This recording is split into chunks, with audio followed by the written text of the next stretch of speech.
Sadece 2 kolay malzemeyi birleştireceğim ve cilt rengimi anında açacağım. Kırışıklıkları dolduracağım.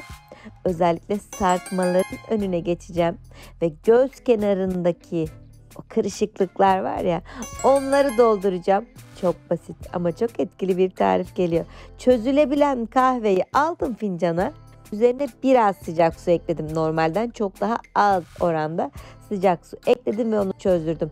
Ve maya geldi arkadaşlar.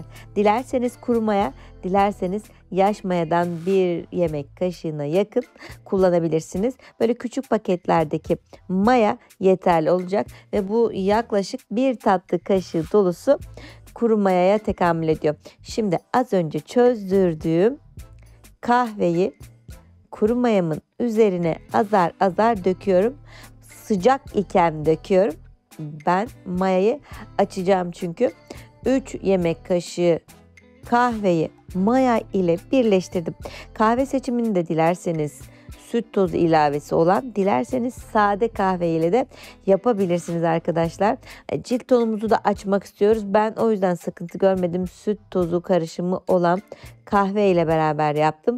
Fark etmez.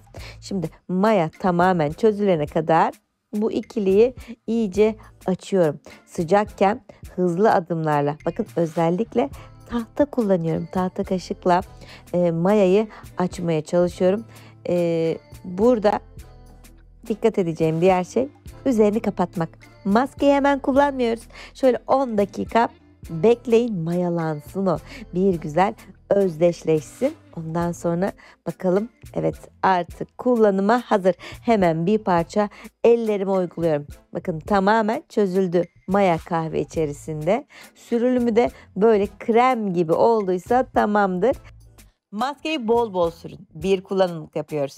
Hani bunu hazırlayıp buzdolabına atamıyoruz. O yüzden bol bol sürün ve katlar arası 10'ar dakika beklerseniz çok güzel emilim oluyor. 3 kat yapıp toplamda 30 dakika bekletirseniz çok güzel oluyor. Mutlaka ellerinize sürün. Mutlaka boyun dekolte bölgesine sürün. Oraları şöyle bir gersin, sıkılaştırsın.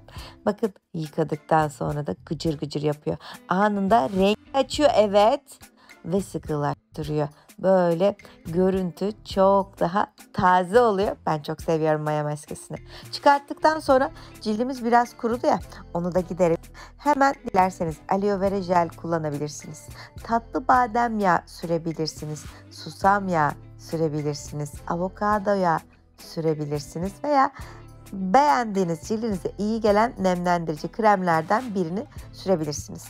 Şimdi yüzümüze sürelim. Bakın boyun bölgesine, dekolte bölgesine bolca sürüyorum. Tüm yüzüme sürüyorum. Göz kenarlarını da sürüyorum. Maskenin güzel taraflarından biri hem tüm yüze uygulanması, göz kenarlarına bakım yapması, hem de cilt rengini açması ve sıkılaştırması.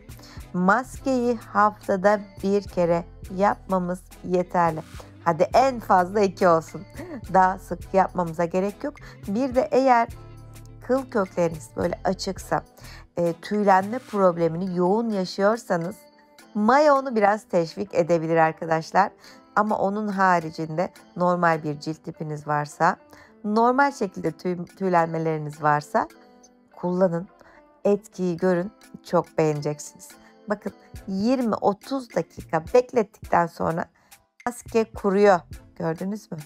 Çok fazla mimik yapmayın, o yüzden maskeyi sürdükten sonra hani ben size göstereyim, etkiyi görün diye biraz vurguluyorum mimikleri. Ama siz şöyle kendinize 20-30 dakika verin.